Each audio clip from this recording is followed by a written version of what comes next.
வணக்கம். நம்ம இன்றைக்கி இந்த வீடியோவில் வெண்ணிலா ஸ்பாஞ்ச் கேக்கு தான் எப்படி செய்யலாம்னு சொல்லி பார்க்க போகிறோம்.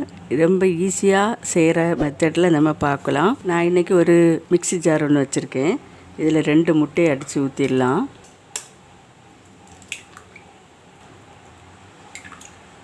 இதோட ஸ்மெல் வராமல் இருக்க கொஞ்சம் உப்பு சேர்த்துக்கலாம். 1/2 டீஸ்பூன் அளவு வெண்ணிலா எசன்ஸு சேர்த்துக்கலாம். 1/2 டீஸ்பூன் சேர்த்துட்டு இதை நல்லா அரைச்சி எடுத்துக்கலாம். கொஞ்சம் இப்போ இது மாதிரி நல்லா அரைச்சாச்சு. இனி இதோட 1/2 கப் சுகர் எடுத்துருக்கேன். இதை இதில் சேர்த்து நல்லா அரைச்சிக்கலாம். இப்போ சுகர்லாம் சேர்த்து அதையும் நல்லா அரைச்சாச்சு. இனி இதில் 1/2 கப் அளவு ஆயில் சேர்க்குறேன். சன்ஃப்ளவர் ஆயில் சேர்த்துக்கலாம். இது வாசம் வராத ஆயில் சேர்த்துக்கோங்க. நான் இது எஸ்விஎஸ் கடலை எண்ணெய் சேர்க்குறேன். 1/2 கப்பு சேர்த்துருக்கேன். 1/2 கப்பு பால் இதில் சேர்த்துக்கலாம். காய்ச்சி ஆற வச்ச பால், தண்ணி சேர்க்காத பால். இதில் ஒரு 1/2 டீஸ்பூன் வினிகர் சேர்க்குறேன்.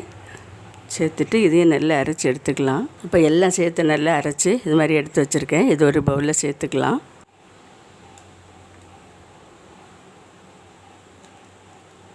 இப்போ 1 கப்பு மைதா மாவு எடுத்திருக்கேன்.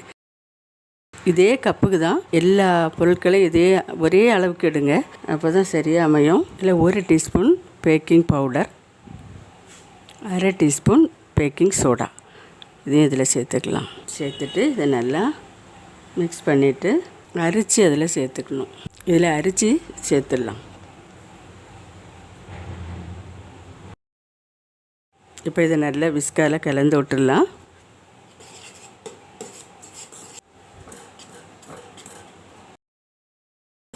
ரொம்ப திக்காயிட்டுனா கொஞ்சம் ஆறின பாலில் கொஞ்சம் சேர்த்துக்கோங்க. இந்த அளவு சரியாக இருக்கும். நல்லா கட்டி இல்லாமல் கலந்துக்கலாம். நான் இன்றைக்கி இந்த கேக்குக்கு நட்ஸ் எதுவும் போடலை, ப்ளெயினாகவே பண்ண போகிறேன்.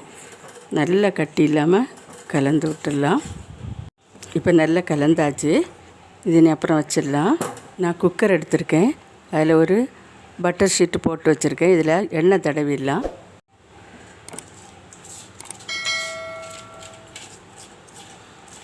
மேலே வர நல்லா தடவி விட்டுடலாம்.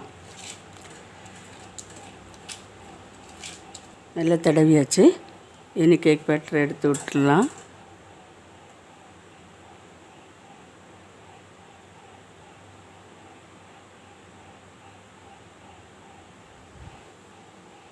இப்போ இந்த பாத்திரத்தில் இந்த குக்கரில் பாதி அளவு வந்திருக்கு.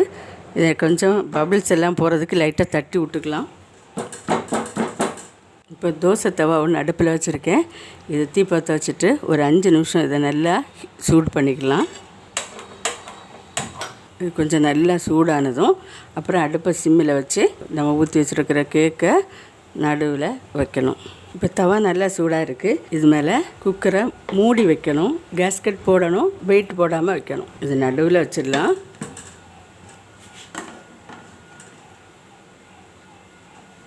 இனி அடுப்பை ரொம்ப சிம்மில் வைக்காமல் கொஞ்சம் சிம்மில் விட கொஞ்சம் கூட்டி வச்சுக்கோங்க.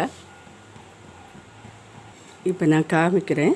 இந்த அளவில் வச்சிங்கன்னா 20 நிமிஷம் வச்சு எடுத்துடலாம். 20 நிமிஷம் ஆகட்டும். இப்போ 20 நிமிஷம் ஆகிட்டு நம்ம எடுத்து பார்க்கலாம். சூப்பராக வந்திருக்கு. நடுவில் லைட்டாக வேகாத மாதிரி இருக்குது. குத்தி பார்த்துடலாம். கொஞ்சம் வேகணும். இன்னும் ஒரு 5 நிமிஷம் வச்சு எடுக்கலாம். ஒரு 5 நிமிஷம் இருக்கட்டும். இப்போ நல்ல கேக் வாசம் வந்துட்டுருக்கு. இப்போ எடுத்துடலாம். 25 நிமிஷம் ஆகிருக்கு. அடுப்பு ஆஃப் பண்ணிடலாம். சூப்பராக வந்திருக்கு. இனி ஆற விட்டு இதை எடுத்துடலாம். ஆறட்டும். இப்போ நல்ல சூடாறியாச்சு.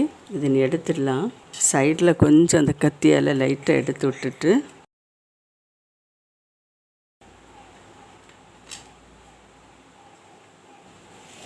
இப்போ நல்லா சூப்பராக ரெடி ஆகிட்டு. நீங்களும் இதை வீட்டில் இது மாதிரி ட்ரை பண்ணுங்கள். ரொம்ப ஈஸியாக இந்த ஸ்பாஞ்சு கேக்கு நம்ம செய்துட்டோம். நீங்களும் இதே மெத்தடில் குக்கரில் ஈஸியாக செய்யலாம். ரொம்ப ஈஸியாக செய்கிற மெத்தட் இது. வீட்டில் நீங்களும் செய்து பார்த்துட்டு கமெண்ட் பண்ணுங்கள். மறக்காமல் லைக் பண்ணி ஷேர் பண்ணுங்கள். பேப்பர் ஷீட் எடுத்துடலாம். இவ்வளோ ஸ்பாஞ்சு போல் இருக்குது பாருங்கள். சூப்பராக இருக்குது. மறுபடியும் உங்களை ஒரு நல்ல ரெசிபியோட நான் சந்திக்கிறேன். நன்றி. God bless you.